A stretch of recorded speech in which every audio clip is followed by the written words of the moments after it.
Hi friends, welcome to Cooking Sparta.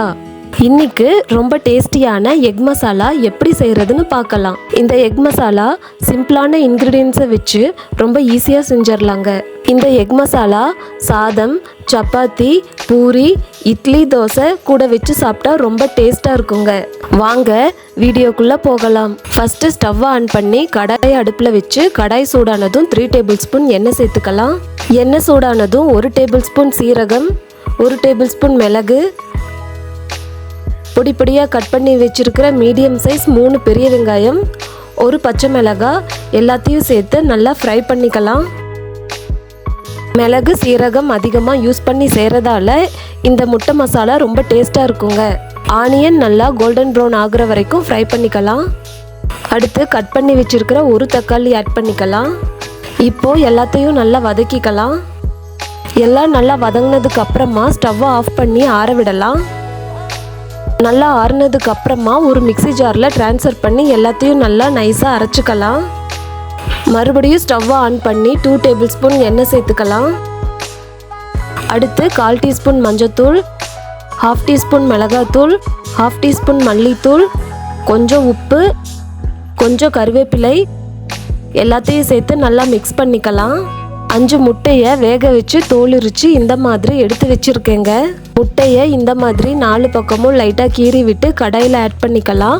அப்போ தாங்க அந்த மசாலா முட்டையில் ஒட்டும். இந்த மாதிரி எல்லாத்தையும் நல்லா பரட்டி விட்டுக்கலாம். இந்த மாதிரி நல்லா முட்டையை மசாலா கூட மிக்ஸ் பண்ணும்போது அந்த மசாலா முட்டையில் எல்லா சைடும் நல்லா ஒட்டுங்க. அப்போ தான் சாப்பிடும்போது ரொம்ப டேஸ்ட்டாகவும் இருக்கும். ஸ்டவ்வை ஆஃப் பண்ணி இந்த முட்டையை ஒரு பிளேட்டில் எடுத்து வச்சுக்கலாம். அடுத்து மறுபடியும் ஸ்டவ்வை ஆன் பண்ணி கடாயை அடுப்பில் வச்சு கடாய் சூடானதும் 2 டேபிள் ஸ்பூன் எண்ணெய் சேர்த்துக்கலாம். எண்ணெய் சூடானதும் ஒரு கைப்பிடி கருவேப்பிலை, 2 வரமிளகாய் சேர்த்துக்கலாம். அடுத்து இதோட 1 டேபிள் ஸ்பூன் இஞ்சி பூண்டு பேஸ்ட் ஆட் பண்ணிக்கலாம். இஞ்சி பூண்டு பேஸ்ட்டோட பச்சை வாசனை போகிற வரைக்கும் நல்லா வதக்கி விட்டுக்கலாம். இப்போது நாம் அரைச்சி வச்ச மசாலாவை இதோட ஆட் பண்ணிக்கலாம். இப்போது இது எல்லாத்தையும் சேர்த்து நல்லா மிக்ஸ் பண்ணி விட்டுக்கலாம். இதோட 1/2 டீஸ்பூன் உப்பு, 1/2 டீஸ்பூன் மஞ்சத்தூள், 1/2 டீஸ்பூன் மிளகாத்தூள், 1/2 டீஸ்பூன் மல்லித்தூள் எல்லாத்தையும் ஆட் பண்ணி நல்லா மிக்ஸ் பண்ணிக்கலாம். நம்ம ஆல்ரெடி முட்டை கூடவே கொஞ்சம் மஞ்சத்தூள், மிளகாத்தூள், மல்லித்தூள், உப்பு எல்லாத்தையும் ஆட் பண்ணியிருக்கோம். அதனால் இங்கே எல்லாத்தையும் 1/2 டீஸ்பூன் மட்டுமே ஆட் பண்ணிக்கலாம். மசாலா கொஞ்சம் கெட்டியாக இருக்குங்க, அதனால் இதோட நம்ம கொஞ்சம் தண்ணி ஆட் பண்ணிக்கலாம். நம்ம மசாலா அரைச்ச மிக்ஸி ஜாரில் கொஞ்சம் தண்ணி ஆட் பண்ணி மசாலா தண்ணியை இதோட சேர்த்து எல்லாத்தையும் நல்லா மிக்ஸ் பண்ணிக்கலாம். இப்போ மசாலாவை 2 மினிட்ஸ் மூடி வச்சு வேக விடலாம். இந்த மாதிரி கொதி வந்ததும் ஆல்ரெடி மசாலாவில் பரட்டி வச்ச முட்டையை இதோட ஆட் பண்ணிக்கலாம். முட்டை கூட சேர்த்து ஃப்ரை பண்ண கருவேப்பிலையை இதோட ஆட் பண்ணிக்கலாம். அடுத்து ஒவ்வொரு முட்டையை ஆட் பண்ணிக்கலாம்.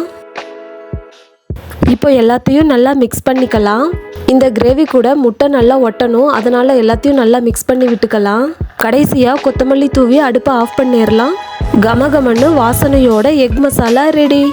இந்த எக் மசாலா செஞ்சு பாருங்கள், ரொம்ப டேஸ்டியாக இருக்குங்க. இதை ஒரு பவுலில் ட்ரான்ஸ்ஃபர் பண்ணி சர்வ் பண்ணலாம்.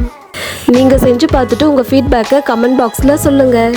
உங்களுக்கு இந்த வீடியோ பிடிச்சிருந்தா லைக் பண்ணுங்கள், ஷேர் பண்ணுங்கள், சப்ஸ்கிரைப் பண்ணுங்கள். மறக்காமல் சைடில் இருக்க பெல் பட்டனை கிளிக் பண்ணுங்கள். Thanks for watching.